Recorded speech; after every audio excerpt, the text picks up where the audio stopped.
Սա նույնիսկ ընտանիքի կազմաքանդման պատճառ կարող է հանդիսանել։ Կնոջի դժվար է գնալ իրեն տարբեր պարտներներ գտնել ամենայն դեպս։ Ընտանիքում սկսվում է խնդիրներ, նյարդացած վիճակը կանրադառնա նաև իր աշխատավայրում, փողոցում, տրանսպորտում։ Գանգատը, որ իմ խնդիրը ոչ ոք չի հասկանում, ցավը չի անցնում։ Միշտ հրաշք են սպասում։ Վայ ես հրաշք դեղը, վայ ես հրաշք մասնագետը, վերջի տարին վայ ես հրաշք սարքը։ Ազգաբնակչության մեծ մասը վարում է նստակյաց կենսակերպ, օրվա ընթացքում գրեթե 10-12 ժամ նստած մնալով աշխատավայրում։ Վերջի 1 տարվա մեջ դիմացների քանակը, բժիշկներ դիմացների, ավելի շատ էր, քան վերջի 20 տարում։ Գիտեիք, որ քրոնիկական անքնությունը կարող է բերել տղամարդու մոտ տեստոստերոնի նվազման 15-ից 20%-ով։ Բավականին մեծ թիվ է։ Իսկ տեստոստերոնը սեռական առողջության գլխավոր դիրիժորն է։ Դրա անկումը բերում է եւ սեռական ցանկության նվազման, եւ պոտենցիայի խանգարման, եւ աշխատունակության անկման, եւ ինչու՞ չէ նաեւ առհասարակ կյանքի նկատմամբ հետաքրքրությունների վերացման։ Տեստոստերոնը կյանքի հորմոն է։ Տեստոստերոնը սեռական ամբիցիաների հորմոն է։ Տեստոստերոնը արքաների հորմոնն է։ Մեր գիշերային զրույցների ընթացքում մենք խոսում ենք այն ամենի մասին, ինչի մասին դուք սովորաբար լռում եք։ Բարի ուշ գիշեր։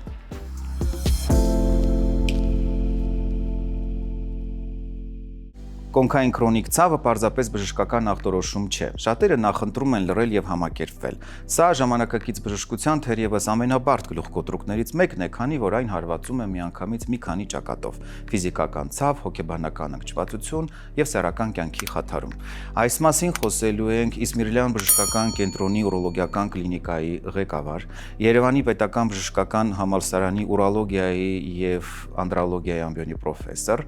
Առողջապահության նախարարության խորհրդատու ուրոլոգիայի գծով բժշկական գիտությունների դոկտոր Արթուր Գրաբսկիի հետ։ Բարի կես գիշեր, պարոն Գրաբսկի, շնորհակալ եմ, որ այս գիշեր հյուրընկալվել եք մեր տաղավարում։ Ես եմ շնորհակալ հրավերքի համար, հուսամ մեր հանդիպումը արդյունավետ կընթանա։ Բժիշկ, եկեք սկսենք ամենապարզից։ Ինչ ասել է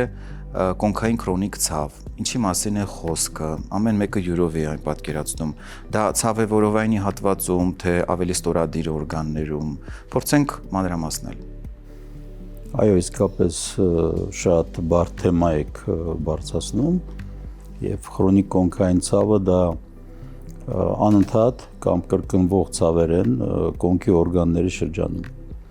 Եվ քանի որ կոնքում տեղակայված են բազմաթիվ օրգաններ եւ համակարգներ, պատճառները կարող են լինել տարբեր, սկսած ուրոլոգիական, կանանց մոտ նաեւ գինեկոլոգիական, նևրոլոգիական, աղեստամոքսային տրակտից, ելնելով նևրոլոգիական եւ ի վերջո պսիխոսոմատիկ, այսինքն նաեւ հոգեկան մաս կարող է ունենա, դրա համար իրեն շատ դժվար է դիագնոզել, շատ դժվար է հետազոտել եւ ինքը իսկապես լուրջ խնդրեմ է այն մարդկանց համար, որ ունեն դա։ Դուք նշեցիք նաեւ կանանց մասին։ Ձեր փորձը ինչ է հուշում, ում մոտ է ավելի շատ հանդիպում կամ ովքեր են ավելի շատ դիմում այդ գանգատով, ըստ միջին վիճակագրական տվյալների, եթե իհարկե կան դրանք։ Քանի որ խնդրեմը բազմապրոֆիլ է, ես կարող եմ ասել ուրոլոգիական մասը, որովհետև պարզ է, որ կանանց մոտ կոնքում ինչ պատահեց, առաջինը կդիմեն գինեկոլոգին։ Մյուս աղեստամոքսային տրակտի հիվանդությամբ կգնան համապատասխան կամ գաստրոենտերոլոգի կամ կոլոպրոկտոլոգների մոտ, ուրոլոգիական այո մեր մոտ, նևրոլոգիական պիտի մինչև այդ ունենային ինչ-որ ցավ, որը գիտեին, որ նևրոլոգին պիտի դիմեն, եւ դրա համար սովորաբար ճանապարհը այնպես է, որ այդ տեսակ հիվանդությունով պացիենտները արդեն մի մեծ փորձ եւ այո ճանապարհ անցած լինում են, երբ որ հայտնվում են կոնկրետ եթե խոսանք մեր մասով ուրոլոգի մոտ։ Հաճախ հարթ ենք ունենում լսելու, որ նման գանգատով պացիենտները, ինչպես դուք նշեցիք, երկար ճանապարհ են անցնում, բազմաթիվ անալիզներ են հանձնում,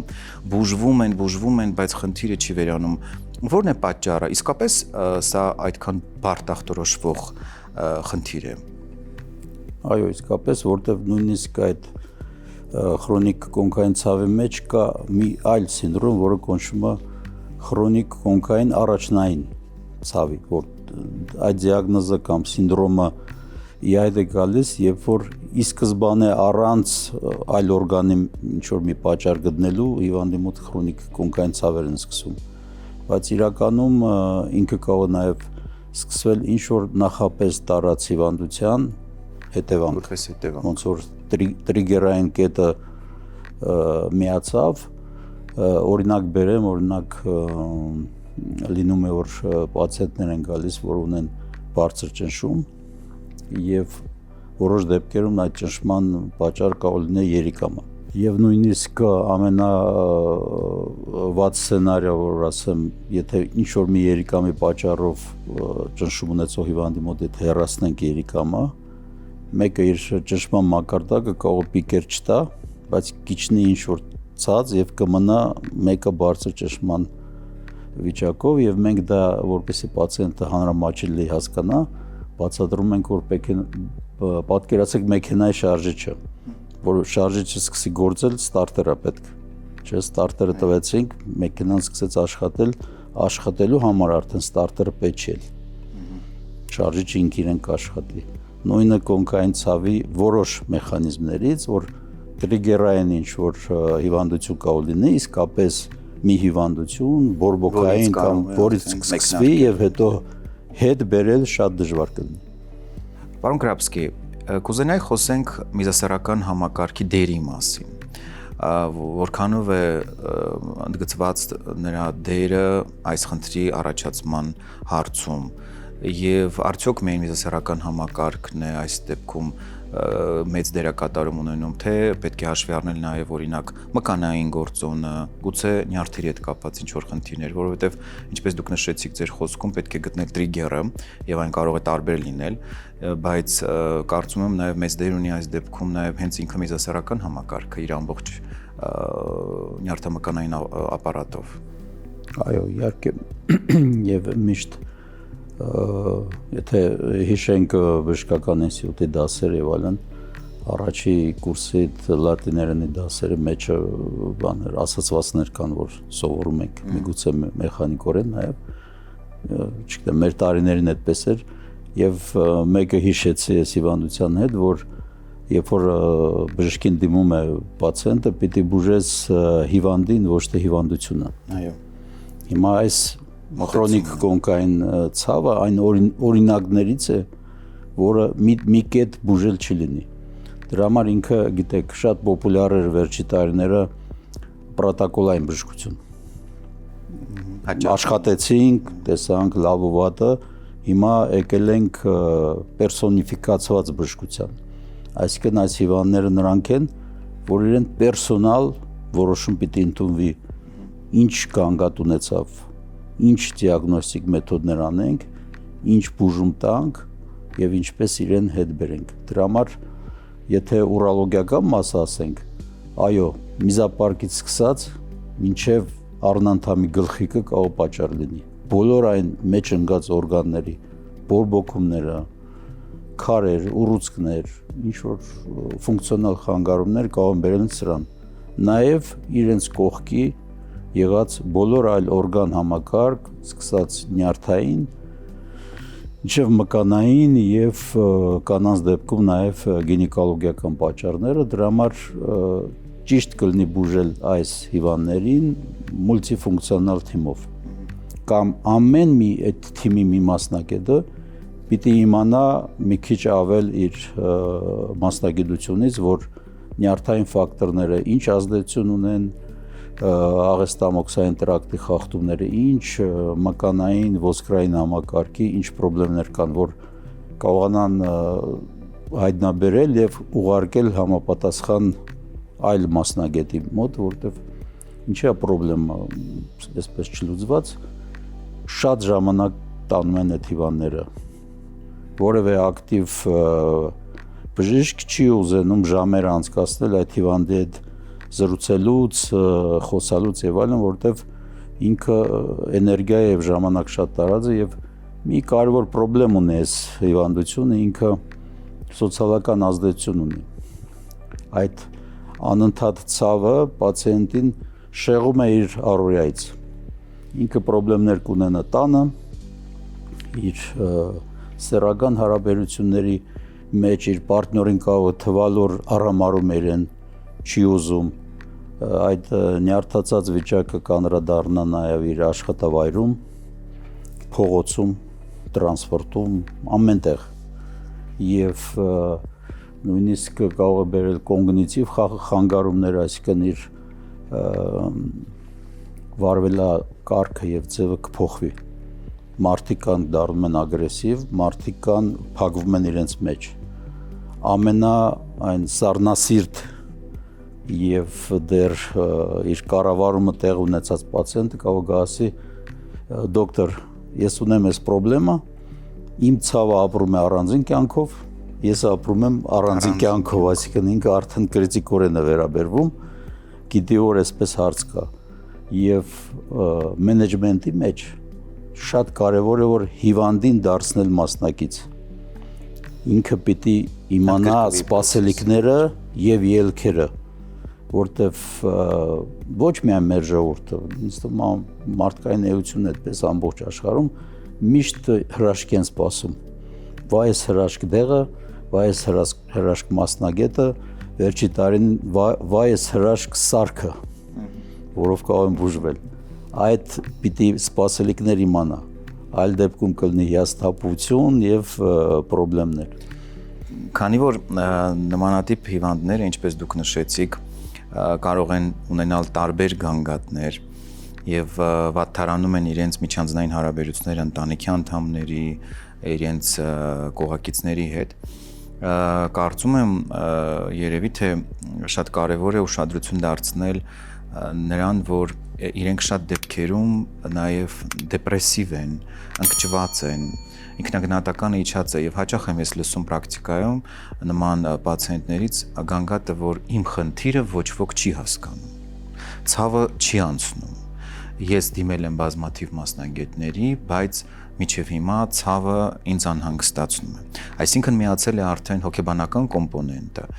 եւ այս դեպքում կարծում եմ երևի թե բժիշկը պիտի նաեւ դրան էլ ուշադրություն դարձնի, այսինքն բացի հետազոտություններից, որոնք որ պետք են, նաեւ անպայման ուշադրություն դարձնի պացիենտի հոգեբանական վիճակին, փորձի բարձրացնել նրա ինքնագնահատականը, լավատեսություն ներարկել։ Այո, իհարկե եւ չգիտեմ ցավոք սրտի ասեմ թե ինչպես հարցը նրանում էր երբ որ առաջնային քրոնիկ կոնքային ցավի հիվանդություն ունի ցավոք կարող է հիվանդին պետք լինի ենթարկել բազմաթիվ անալիզների եւ հետազոտությունների որպեսզի միջից հանել թե ինքը չունի բորբոքային հիվանդություն, ասենք տղամարդկանց դեպքով պրոստատիտ չունի, սեռավարակներ չունի, այո, վարակներ չունի, միզարցակության խանգարում չունի, նույնիսկ վերջի տարիներին մենք օրինակ ակտիվ կիրառում ենք միզարցակության օրագիր, երբ որ հիվանդը որ եկավ ասեց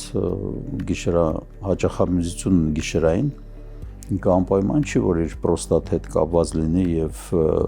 եթե տարիքը մեծ է նաև հիպերպլազիայի, որտեղ շատ մարդիկ կան, գիտեք, բարեբախտաբար սիրտանոթային հիվանդությունները վերջի տարիների ավելի բուժում ավելի լավ է եւ այդ բոլոր այն հիվանդները, որ առաջներում սուր ինֆարկտից, հետո սրտային անբավարարությունից կարող մահանային, հիմա առաջի պրիստուպից ստենտավորումից եւ այլն իրենք պրակտիկորեն սիրտանվնաս է մնում, բայց որոշ սրտային անբավարարության դեպքում օրվա մեջ կուտակված այտուցները ոտքում գիշերը պարկելուց սկսում է մեզ ավել արտադրել ինքը ստիպված պիտի վերկենա մեզելու, բայց դա չի նշանակում որ ինքը կարող պրոստատիտ կամ ադենոմա ունենա ու սկսեն իրեն բուժել։ Դրա համար սուբյեկտիվ գանգատը ինչ որ ձևով օբյեկտիվացնելու գործիքներ կան։ Գիտեք, ապրոստիկներ ունենք պրոստատիկ սիմպտոմներ, քրոնիկ պրոստատիտի, էրեկտիլ դիսֆունկցիայի, նաև միզարցակության օրագիրը, որով այն իր հաճախ վերկենում է մեզելու, ժամը եւ քանակը ֆիքսելով մենք կարողանում ենք տեսնել գրգռվածությունից ինքը վազում զուգարան կամ ցավից թե մեզի քանակն է շատ ուզես չուզես պետք է մի քանի անգամ վերկենաս որ այդ գիշերվա 1 լիտր մեզը դատարկվի այսինքն ստուգումը բուժումը ունի եւ ոնց որ ասում ենք դիագնոզ исключение ռուսերեն եթե ստուգենք որ ասենք սա չունեք նաեւ օբյեկտիվացում թե ինչը ունի որից հետո կառաջարկվի ինչ մենեջմենտ անել Մեր հաղորդումներից մեկում մենք մանրամասն խոսում էինք նստակյաց կենսակերպի մասին, իր թողած վնասների մասին, դուք էլ վստահ եմ հաճախ եք հանդիպում այդ պատկերին պացիենտների հետ աշխատելիս, արդյոք հնարավոր է որպես պատճառ նստակյաց կենսակերպը հանդես գա, գուցե տրիգեր նաև կոնքային ցավի առաջացման հարցում հաշվի առնելով որ մեր ազգաբնակչության մեծ մասը վարում է նստակյաց կենսակերպ օրվա ընթացքում գրեթե 10-12 ժամ նստած մնալով աշխատավայրում Այո իհարկե գիտեք կան հիվանդություններ որ կոչվում են ցիվիլիզացիայի հիվանդություններ այն ինչ որ 100 200 կամ 500 տարի առաջ չկար որտեղ մարդիկ պիտի արթնանային առավոտ գնային իրենց գործերը աշխատային դուրսը եւ այլն սնվեին բնական պրոդուկտներով չկար այդ քիմիական արդյունաբերություն կոնսերվանտներ եւ այլն հիմա իհայտ են եկել քայլ առ քայլ վերջի տարիներին պոպուլյար է Հայաստանում գիտեք ինչ կանել ասում են մեր բարձացել է այդ ազգային վալովի պրոդուկտը եւ այլն IT ոլորտի շնորհիվ այդ ինչ եմ սա ասում այն երիտասարդները որը պիտի վարեին ակտիվ կյանք վերջի 5 տարին շատացել են մեր նաեւ պացիենտներ որոնք ժամերով նստած կոմպյուտերի դեմ ծրագրեր են գրում կամ ինչ որ կա այդ IT ոլորտի մեջ եւ այո դա բերում է որոշ հիվանդների մոտ ոչ միայն քրոնիկ կոնքային ցավի այլ նաև որոշ այլ խանգարումներ, որոնք կապված են կոնքու մարյան շրջանառության խանգարումով, կանգային երևույթներով եւ առավել եւս ամենահասարակ խորհուրդը որ ասենք իրենց այն փափուկ բազմոցների վրա են նստած կամ աթոռները որ ունեն փափուկ նստատեղ առաջինը դա պետք է փոխվի ավելի կոշտի Առաջինը դա, այո, որ փոսընկած չլինեն եւ միշտ իրենց կենցաղային խորհուրդը նայ որ իր ջուրը կամ թե կամ սուրճը, որը իր աշխատանքի ժամանակ ինքը պիտի խմի, չբերեն իր մոտ դնեն, որ ինքը այդ ժամանակ այլ ինքը գնա ուրիշ տեղ, այնտեղ խմի, հետ գա։ Ունիվերսալ խորհուրդը ամեն ժամը 1-5 րոպե քայլելն է։ Այսինքն դա, այո, դեր ունի, բայց գիտեք, բոլոր դրանք ինչ որ ստարտեր են եղած ինչ որ խնդրի պատճառ են որ զարգանա եթե գանք իդեալական լրիվ առողջ օրգանիզմին դժվար թե դրանից խնդրեմ ստանան Այսինքն ձգտենք հնարավորինս ձերբազատվենք կամ գոնե թե հնարավոր նվազեցնենք սակավաշարժ կենսակերպը լսելով ձեզ հիշեցի մի դեպք պացիենտի հետ կապված ով նշում էր անընդհատ իրեն անհանգստացնող ցավի մասին կոնքի հատվածում եւ բազմաթիվ հետազոտություններ էր անցել, բայց ցավը իրեն դարձյալ էլի անհանգստացնում էր։ Երբ որ հարցրեցի կենսակերպից, քնելու ռեժիմ, ինչպես է աշխատում, որտեղ աշխատում, պարզվեց, որ ինքը իր համար այսպես պայմանական, հա, ակտիվ կենսակերպ ապահովելու համար սկսել է հեծանիվ քշել։ Եվ ինձ հենց այդ միտքը արդեն հուշեց հեծանիվ, մտածեցի նստարանի մասին, թե ինչ նստարան է, որովհետև մանավանդ որ երկար է դա սկսում օգտագործել, վարելու արդյունքում մտածեցի որ գուցե հնարավոր պատճառներից մեկը դա լինի։ Խնդրեցի նկարի, թե ինչ նստարանից է օգտվում։ Եվ հիշեցի, հենց որ դուք նոր խոսում եք, հիշեցի այդ օրինակը եւ կուզենայի որ դուք էլ անպայման իհարկե ձեր մասնագիտական պրոֆեսիոնալ խորհուրդը նաեւ այդ հարցում էլ հնչեցնեիք, որտեղ շատերը մտածում են որ գնամ հեծանի վարեմ, անցնեմ ակտիվ կենսակերպի, բայց հեծանի վարելը քիչ է, պետք է շատ ուշադրի լինել ընտրության հարցում, հատկապես թե ինչ նստարան ունի հեծանիվը, որտեղ նստարանի ձևից մենք կարող է խնդիրը ավելի բարդացնենք եւ նույնիսկ հասցնենք միջև կոնքային ցավ։ Եվ իսկապես նստարանը փոխեց պացիենտը, քանի որ նստարանը, որ ինքը օգտագործում էր անդադ ցավի պատճառ էր, որովհետեւ անդադ տրիգերի դեր էր կատարում եւ նստարանը փոխելով, որ կոնքի օրգանները լարված չլինեն, ցավը ժամանակի ընթացքում վերացավ։ Հեծանիվը իդեպ ճիշտ կամ սխալ ընտրության ուրոլոգիական ուղիղ կապ ունի միզուկի նեղացման։ Երբ որ իրենք կոշտ հեծանիվի կամ հարված ստանան միզուկի վրա, ժամանակի ընթացքում միզուկի նեղացումը առաջանում եւ ինքը լուրջ խնդրեմ է, որտեղ պահանջելու է պլաստիկ վիրացումներ, ռեցիդիվների շատ նշաններով։ Իդեպ ասեմ, այս վերջի 1 տարվա մեջ երիտասարդների այն քանակի բողոքներ ուրետրալ ցավ կոչված միզուկի ցավից առանց որևէ արտադրության երիտասարդներ դիմացների քանակը բժիշկներ դիմացների ավելի շատ էր, քան վերջի 20 տարում։ Նույնիսկ։ Այո, զարմանալի է, բայց կա տենդենցիան, իհարկե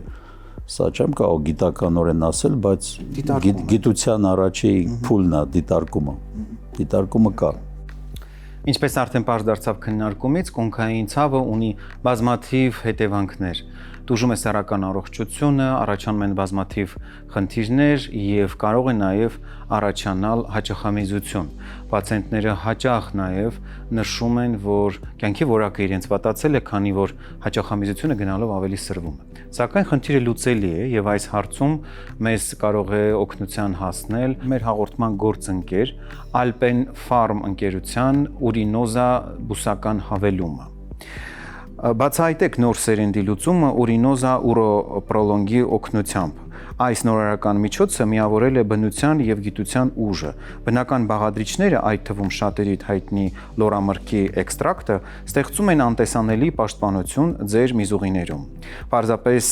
վանում են բակտերիաները, կանխելով բորբոքումն ու սրացումները։ Իսկ ամենակարևորը սա երկարատև ազդեցության միջոց է։ Խմելով այն ընդամենը 1 անգամ դուք ստանում եք կայուն պաշտպանություն ամբողջ 24 ժամվա ընթացքում։ Ուրինոզա ուրոպրոլոնգը արդյունավետ օգնական է հաճախակի ինֆեկցիաների ժամանակ եւ հիանալի լրացում հակաբիոտիկներով բուժման կուրսի դեպքում։ Այն թեթևացնում է ցավն, ունի մեղմ միզամուղ ազդեցություն, իսկ ամենակարևորն այն է, որ նվազեցնում է հակաբիոտիկների հաճախակի կիրառումը։ Ընդունեք օրական 1 սաշե երեկոյան 1 բաժակ ջրով, միզապար կդատարկելուց հետո եւ ձեր գիշերն ու հաջորդ օրը կլինեն անհոգ։ Ուրինոզա ուրոպրոլոնգ, ապրիր առանց ցավի, ձեր բնական վահանը ընդդեմ ինֆեկցիաների։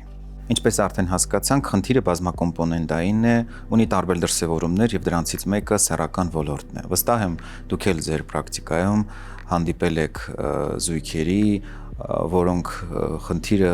նշել են, որ սեռական է, բայց պատճառը պարզվել է, որ ցավն է։ Նման դեպքերում ձեր մոտեցումը, ձեր խորհուրդը ինչ անեն այն տղամարդիկ, որոնք տարիներով կրում են այդ խնդիրը եւ դա ազդում է իրենց ինտիմ կյանքի որակի վրա, որովհետեւ գաղտնիք չէ, որ սա նույնիսկ ընտանիքի կազմակերպման պատճառ կարող է հանդիսանալ, տղամարդիկ սկսում են խուսափել սեռական հարաբերություններից, կանայք չեն հասկանում դա եւ խնդիրը արդեն բարդանում է։ Այո, իսկապես, քանի որ ինքը ունի բազմակոմպոնենտային եւ բազմաֆակտորային մաս, դրա համար ազդեցությունը ի վերջո, քանի որ մարդը սոցիալական էակ է, բերելու է այդ խնդիրներին։ Եթե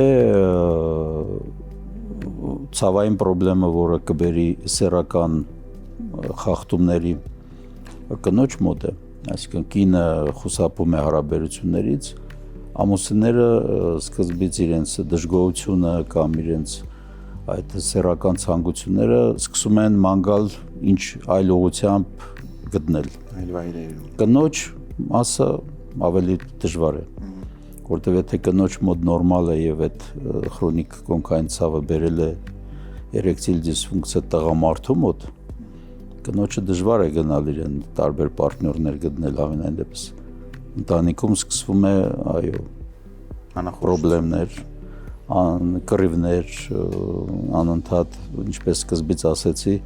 թե խուսափում է, ինձ չի սիրում եւ այլն, այն ինչ որ ձեր դաշտում է ձեր ոլորտում եւ հազվադեպ դեպքերն են, որ կինը ամուսնու ձեռից կբռնի կբերի բժշկի, որտեվ տղամարդը ինքը խուսափելու է կամ իր մեջ կփակվի, եթե մի քիչ ինտելեկտը բարձր է, ինքը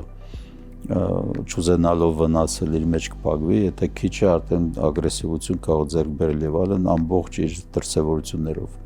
Իհարկե, եթե չխոսանք սեռական այլ խախտումների, մազոխիստներին կարող դա ավելի դուր գա, ցավը։ Մենք խոսում ենք նորմալ վիճակների համար։ Այլ դեպքերում իրենք կարող են քաչել։ Այո, այսինքն մյուսի սադոմազոխիզմի երևույթներ, որը հուսամ որ չի հասնի դրան, բայց դա էլ կա, այնպես չի որ նորը, ինչքան մարդկությունը կա, դա էլ մեջը կա։ Այսինքն պրոբլեմը կբերի լուրջ մարդկային, հետո ընտանեկան, հետո սոցիալական պրոբլեմների, դրա համար իր լուծումը, այո, նորից կրկնում եմ, պիտի մեծ թիմ լինի, մուլտիդիսցիպլինար, որի մասնագետները մեկը մյուսին պիտի վստահ լինեն, որ ինքը իր մասը հետազոտելով, իր կոլեգային ուղարկելով, այսինքն եթե մենք օրինակ ուրոլոգը եթե չխորանա նևրոլոգիայի մեջ, պիտի ունենա նևրոպաթոլոգ, որը կստուգի կոնքի օրգանների ներվավորումը, զգացողությունները, այդ բոլոր տեստերը ասի եւ կարող է մոտը կա ինչ-որ նյարդային պրոբլեմ։ Միշտ կասկածը կարող լինել նաեւ օնկոլոգիական։ Իդեպ ասեմ, որ մեծ մասը այդ հիվանդների սկսում են մտածել կատաստրոֆայի մասին։ Իրենց թվում է, որ արդեն վերջ իր մոտ կատաստրոֆիկ պրոբլեմ կա, ավելի հաճախ ասեմ, որ կանայք կասկածում են ուռուցքի վրա,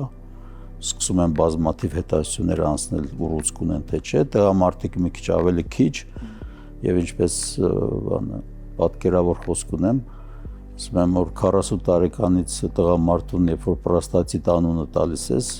ծնկները սկսում է դողալ եւ ինքը վախից արդեն չգիտե ինչ անի։ Եվ վերջի տարիներ նաև կուզեմ իհարկե այդ միգուցե ձեր թեմաների մեջ չկար, շատ ակտիվ արհեստական ինտելեկտն են օգտագործում եւ իրենց սիմպտոմները մտցնելով որևէ մի հարթակի մեջ, պատասխաններ, բուժում առաջարկով գալիս են, վերջերս գիտեք այդ ալգորիթմները մի քիչ փոխել են, օրինակ եթե ChatGPT-ին խոսանք, բուժում չի գրում,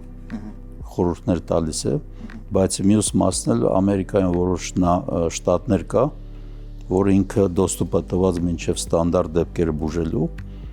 եւ եթե բարդ սիմպտոմներ մտցնեք, ինքը անվճար վիդեոկապ կարող հաստատել բժշկի հետ, որը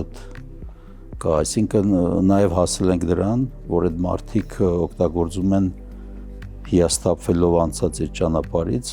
փորձում են ինքնուրույն արհեստական ինտելեկտի մեջ գտնել լուծում։ Իրենց հարցին պատասխանը։ Ինչպես արդեն նշեցինք, քրոնիկ կոնքային ցավի ժամանակ առաջանում են բազմաթիվ խնդիրներ, որոնցից է նաև սեռական գանգատը։ Տղամարդիկ սկսում են խուսափել սեռական հարաբերություններից, որովհետև նկատում են, որ պոտենցիան առաջվանը չէ։ Իհարկե այս դեպքում պետք է նաև սեքսոլոգիական մոտեցում խնդրի լուծման համար եւ այս հարցում մեզ կարող է օգնության գալ մեր հաղորդման գործընկեր Հայսամ ընկերության Տադաֆորտ եւ Դապոքսեցի դեղամիջոցները։ Տադաֆորտը նախատեսված է պոտենցիայի բուժման համար, իսկ Դապոքսեցինը վաղաժամ սերմնաժայթքման բուժման համար, որը ի դեպ նույնպես հաճախ հնչող գանգատ է քրոնիկ կոնքային ցավի ժամանակ։ Տադաֆորտը ունի երկու դոզավորում 5 եւ 20։ 5-ը նախատեսված է ամենօրյա օգտագործման համար, իսկ 20-ը պլանավորված սեռական հարաբերության ժամանակ։ Դեղամիջոցը ի տարբերություն նախորդ սերնդի ներկայացուցիչների ունի բարձր արդյունավետություն, ինչը նշում են պացիենտները բուժման հենց սկզբնական ժամանակահատվածում։ Տադաֆորտը ունի հակացուցումներ, որոնց մասին բուժող բժիշկը անպայման պետք է իրազեկի պացիենտին։ Մյուս դեղամիջոցը դապոքսետինն է, որը նույնպես ունի երկու դոզավորում 30 եւ 60։ Կախված խնդրի բարդությունից եւ վաղեմությունից բժիշկը ինքն է որոշում, թե որ դոզավորումն կընտրի բուժման ժամանակ։ Երկու դեղերի միաժամանակյա օգտագործման դեպքում տղամարդու սեռական առողջությունը հնարավոր է վերականգնել շատ կարճ ժամանակահատվածում։ Խոսելով խնդրի պատճառներից հասկացանք, որ պատճառները շատ են։ Եկեք խոսենք բուժման սկզբունքներից, որոնք են հիմնական մեթոդները այս խնդրի լուծման։ Այո, բուժումը սկսելուց առաջ պիտի ունենանք դիագնոզ։ Երբ որ դիագնոզը դրեցինք, այդտեղ կորոշվի, որ կոմպոնենտն է ամենաարտահայտիչ եւ որ հիվանդությունը առաջ եկել, որ պիտի բուժվի։ Այսինքն սկսում ենք, եթե բորբոքային մասներ հակաբորբոքային համապատասխան ընտրությամբ, գիտեք, համաշխարհային պրոբլեմը անտիբիոտիկների շատ կիրառումը բերում է ռեզիստենտության եւ դա մարդկության համար լուրջ խնդիր կդառնա։ Դրա համար որոշ խումբ կա, որ էմպիրիկ չի կարելի կիրառել, մնացածը պիտի կիրառվի ըստ ցանքսի։ Այսինքն ինչպես նախորդ թեմայից խոսալուց կարող պետք լինի բազմաթիվ ցանքսեր կատարել մեզի, քսուկի, սերմնահեղուկի, որպեսզի հայտնաբերել այդ հարուցիչը եւ իր վրա ազդող մաքսիմալ ուժ ունեցող անտիբիոտիկը, հակաբորբոքայիններ պրեպարատներ, պիտի նաեւ ստանա համարյա բոլոր սխեմաների մեջ կա ամիտրիպտիլին եւ ցանկալի է, որ այդ դեղերը նշանակեն հենց իրենց մասնագետները, այսինքն նևրոպաթոլոգը կամ պսիխիատրը, տագնապը, լարվածությունը, այո, միշտ նեյրոմոդուլյացիայի մաս կա մեջը, անպայման նույնիսկ ակուպունկտուրան, որը պրոտոկոլային բուժման ձև չի մեծ կլասիկ հիվանդությունների մեջ, այստեղ պրոտոկոլում կա, որ ինքը կիրառելի է, բոլոր տեսակ ստիմուլյացիաները եւ ֆիզիոթերապևտիկ պրոցեդուրաները, այդ դեպքում կոչվում է կյանքի ստիլը փոխելու խորհուրդներ, այսինքն իր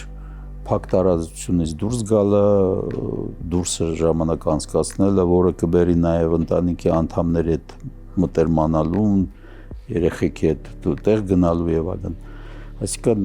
բոլոր այն կոմպոնենտները, ինչից կարող է լինել, պիտի հանվի կամ բուժվի։ Վերջի կետում կա դրած օպիոիդներ, այսինքն եթե ցավը այնպես տանջալի է, ինքը կարող է ստանան նաև օպիոիդներ, այսինքն պատկերացրեք, որ ինչ պրոբլեմ է ինչքանով մարդու վրա կարող ազդել, որ ինչպես օնկոհիվանդին իրեն բժիշկը կարող օպիոիդ նշանակի։ Դուք ձեր խոսքում նշեցիք օպիոիդների նշանակման մասին, որոնք հայտնի է, որ ուժեղ ցավազրկողների շարքին են պատկանում։ Հիշեցի դեպք, երբ պացիենտը իր խնդիրը չլուծելով, ցավի հետ մնալով, որոշել էր ինքը ուժեղ ցավազրկողներ ստանար, հայթայթում էր տարբեր ճանապարհներով ցավազրկողներ, որպեսզի ցավը կանխեր, բթացներ եւ փորձել էր այդպես համակերպվել, հարմարվել, ինչպես մենք խոսեցինք հաղորդման սկզբում, բայց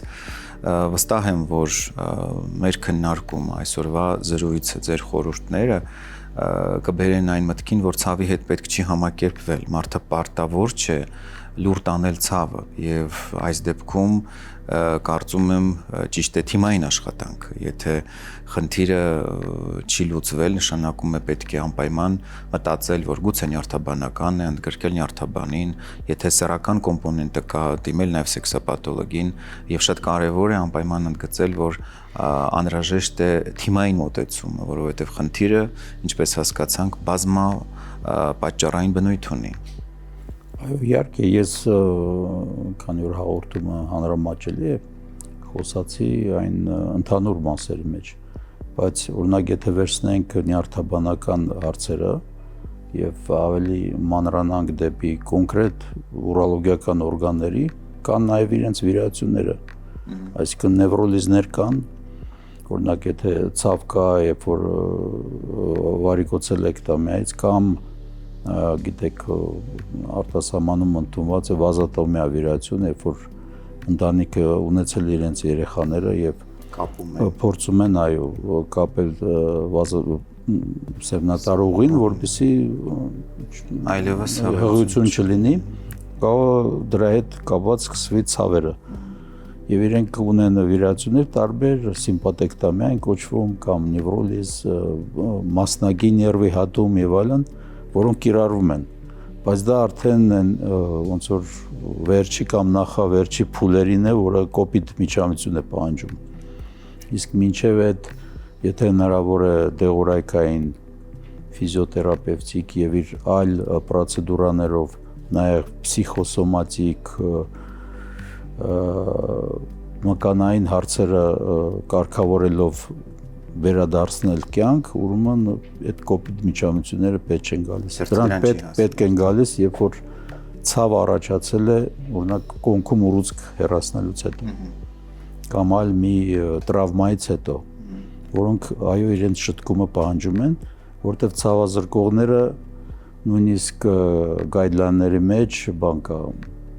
սահմանափակում կա, որտեղ երկար օգտագործումը կարող բերել ստամոքսի եւ այլ հիվանդություններ, որը կդառնա նոր խնդրեմ։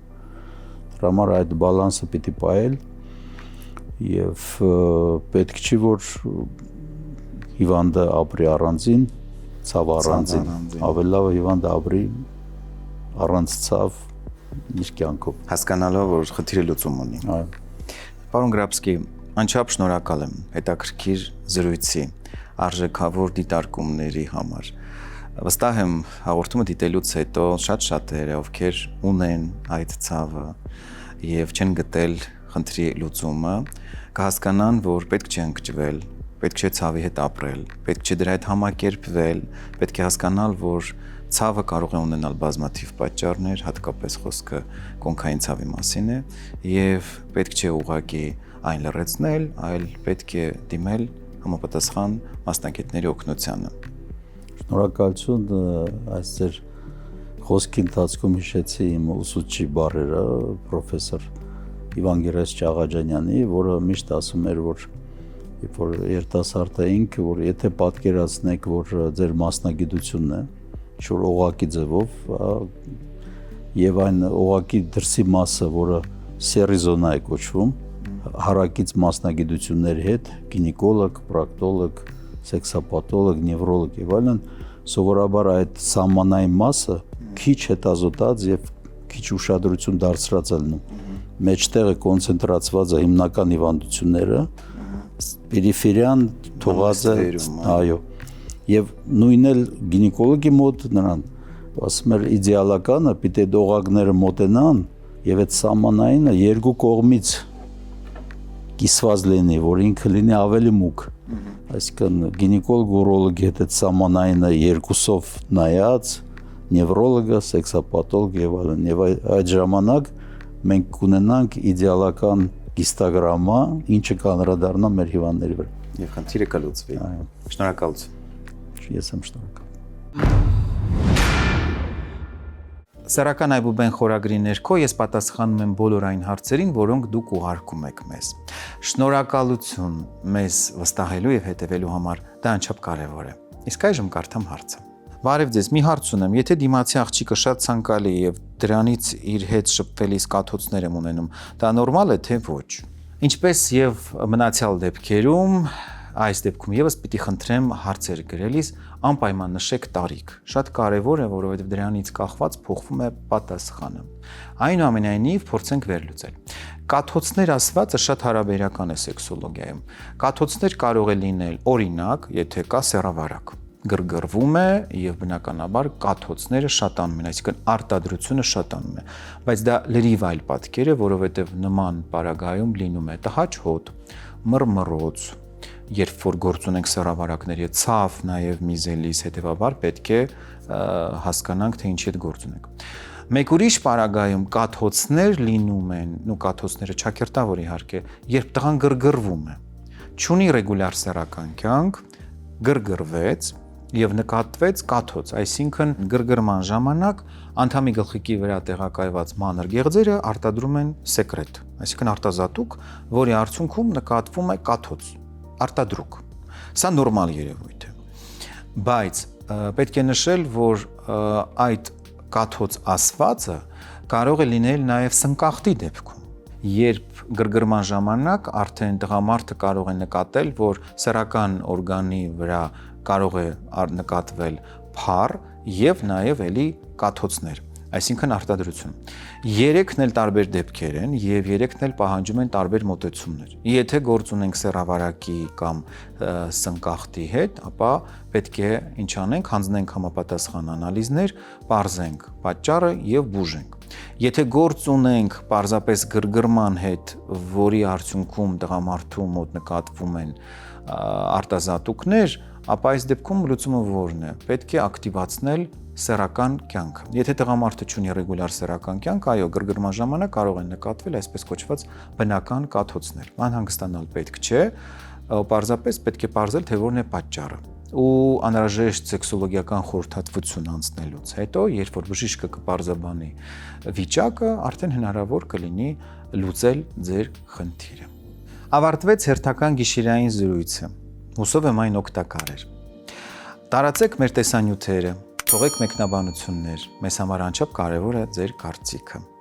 Գրեք ձեզ հուզող հարցերը, մենք դրանց անպայման կանդրադառնանք։ Մեր գիշերային զրույցների ընթացքում մենք խոսում ենք այն ամենի մասին, ինչի մասին դուք ուզում եք լսել։ Մինչ հաջորդ գիշեր։